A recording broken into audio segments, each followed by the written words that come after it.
Hi babe, this is Mami Raylin and welcome to our first mini vlog in Santo Squad. For today's vlog, pinapakita ko lang ang aking buhay as a working mom. And ayan, sinusulit natin ang pagiging avail, prep lang. Ang aking shift ay nag-start from 2 a.m. to 11 a.m. Nag-handle tayo ng airline account, that is Qantas. First thing in the morning, ayan, nagpe-prep lang ako. Siyempre, kahit hindi tayo umaalis, kailangan maayos pa rin naman tayo. And then, ayan, may pumasok na call, kailangan nating asikasuhin ang ating mga customers. And pagdating ng aking first break, ay ayan, hinahanda ko na ang aking Junakis na papasok sa school, ang ating Ate Faith. At dito papasok ang pag-multitask natin kung saan may call ako sa work pero need natin asikasuhin ng mga anak for school. Sa mga nagsasabi, madali lang naman yung buhay mo kasi sa bahay ka lang naman magtatrabaho. Ay, opo! Madali lang po yung buhay ko. Hindi ko naman kasi kailangan lumabas para pumasok sa opisina. Hindi ko rin kailangan makapagsiksikan sa mga MRT or bus.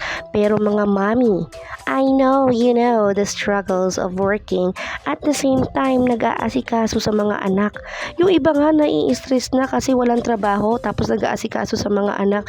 What more ako na nagtatrabaho ako at nag-aasikaso ako ng anak ko, 'di ba? Pumapasok diyan yung mommy guilt. Sana naihatid ko yung anak ko sa school. Sana nakakapunta ako sa mga program ng anak ko sa school. Sana nababantayan ko yung anak kong maliit sa school.